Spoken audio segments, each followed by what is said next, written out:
Hey, Achievers! Welcome to another Achievement Day, which, as you very well know, is a misnomer because achievement is a process. We call it Achievement Day and we consider it a celebration because it's really a day of action.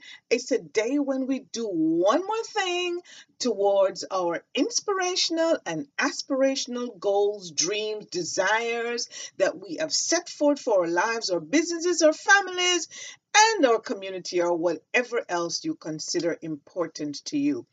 My name is Angeline Fletcher, and I selfishly created this day, yes, selfishly, because I'm on a journey towards achieving my goals, my desires, my dreams, and I need some company as I seek to work out my stuff along this journey.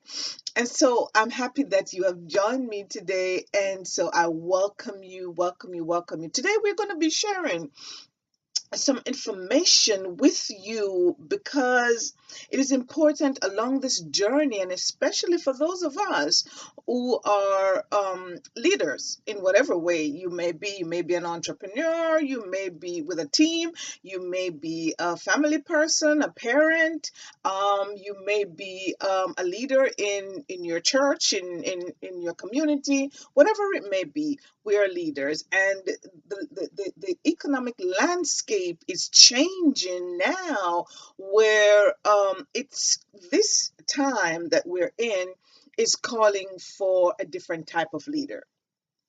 And so I listened to a fantastic presentation by Darren Hardy, and I want to share with you some of the concepts that he shared concerning great leadership. And Darren, as you may or may not know, he's an American author, keynote speaker, advisor, former publisher of the Success magazine. He is one of the New York Times best-selling author, and he wrote Entrepreneur Roller Coaster and the Compound Effect.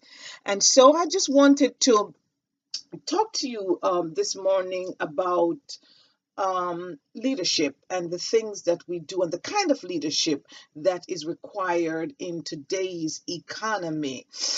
And as we go along, in whatever area we may find ourselves in leadership, in it's there was a time when all we had was huge organization, these huge companies where people would work there for a tremendous number of time, years, then they retire and go, have a good time.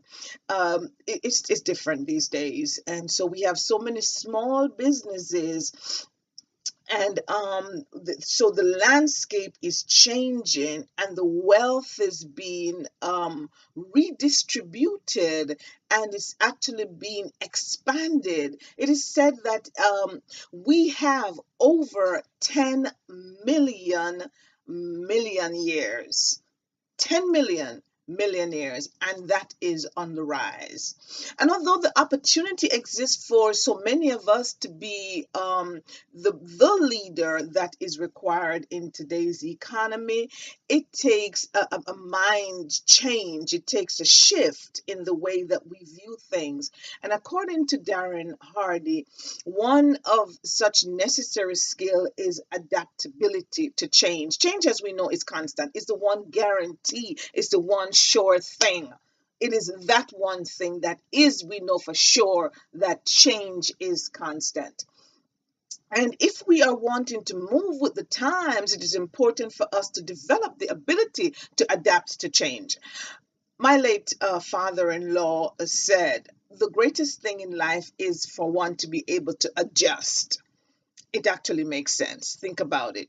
Darren Hardy says that financial capital is no longer the number one asset in businesses these days. The number one asset is human beings, people. Hmm, makes sense, right? It is no longer the economic competence of the CEO. It is now a high emotional intelligence of the CEO. No longer is being control, managing, and running the business, the thing. It is now collaboration. No longer are we developing followers. We at one point, leaders like to say, "Oh, I have my crew and I have my people, and these are my guys, and these are." No longer are we looking at life that way economically. Now, the effective leader is developing other effective leader. Think about it. No longer are we looking at these leaders who are static and inelastic and rigid and sticking their way and my way or the highway kind of leadership. It does not get great results in these times because we are not maximizing on our greatest asset, which is people. Some serious food for thought for all of us this morning. Let us look within ourselves to see what kind of leader are we.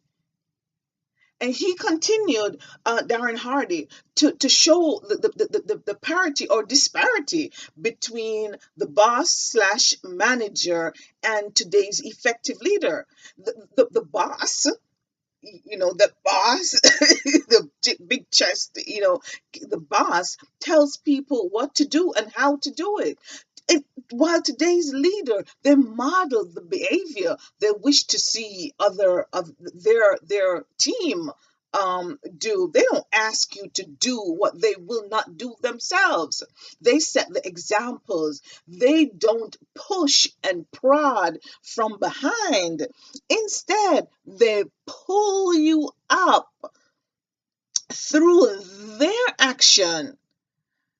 You ever been around some people who you know for sure that there's just something special about them. They just make you feel good about yourself. They want you to do better. They're not even telling you to do better, but by themselves, the way they carry themselves, the things that they do, they encourage you and they are pulling you up to them.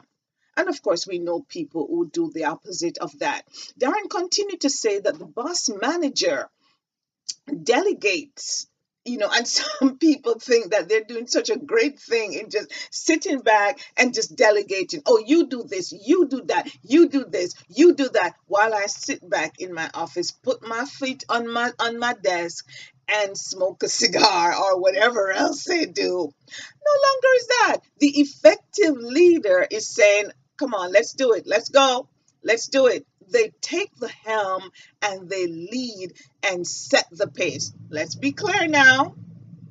We are not saying that the leader is doing each and every task that the team is doing. By no means, that would not be practical. But what we're saying is the leader is doing their part as a part of the team. They're not seeing this, it's not this hierarchical structure where they are up here and everybody else is down there.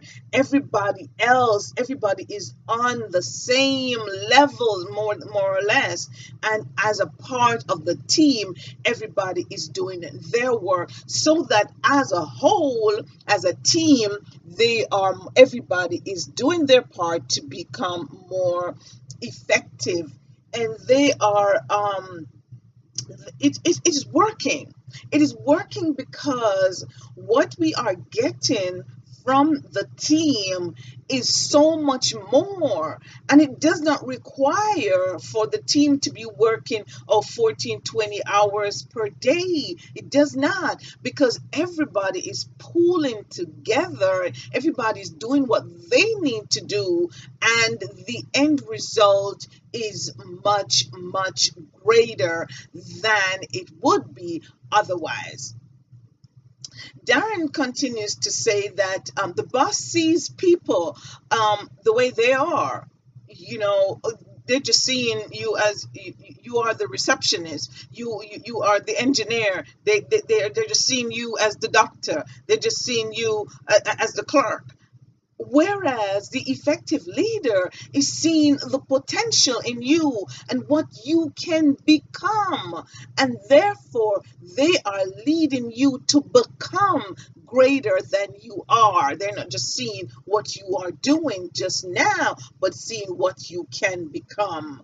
And so, as a leader, that effective leader, it is paramount, it is absolutely crucial for us to do things differently, whether it being in your home as a parent, or being a leader of a team, or being a leader of an organization, or being a leader of a ministry, or being a leader in your community. It is so much better and so much more effective to build these relationships with whomever you are working with. It means, therefore, that to build these relationships, you've got to do your part. And as we continue to say, we got to look within ourselves and see where we fall short in leading the way that it can be effective and indeed long lasting.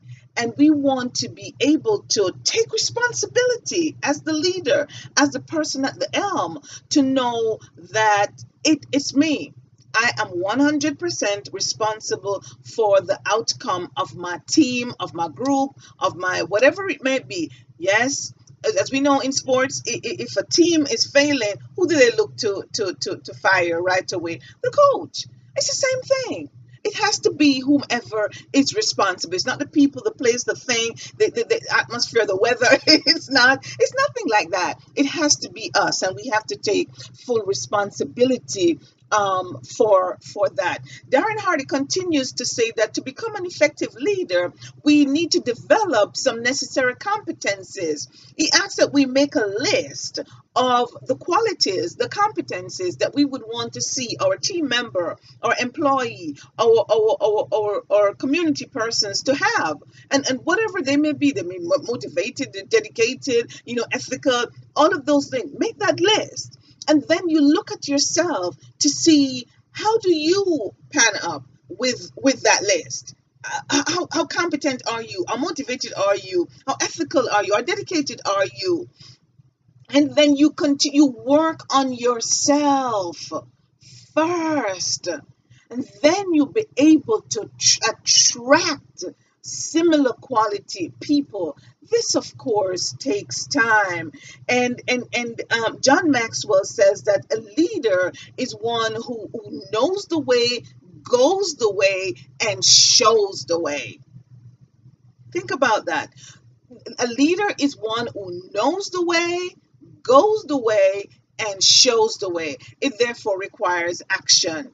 The effective leader should seek to develop self-confidence. Excuse me. And we can only develop self-confidence by trial and error. So many of us are afraid to fail, and we cannot move forward if we're not willing to do and to act, and to fail if we have to. And so it's important for us to work on ourselves, do the work, and you'd be most surprised, pleasantly surprised at what you'll become. Be that person that you would want to employ. Would you employ you the way you are now? Would you? I know I need some work. I need to work on me a little bit more. But the world goes on, and so as we continue to work on ourselves, we look for those qualities in people and help people along the way of our journey. Chris Hatfield said, ultimately, leadership is not about glorious crowning acts. It's about keeping your team focused on a goal and motivated to do their best to achieve it, especially when the stakes are high and the consequences really matter.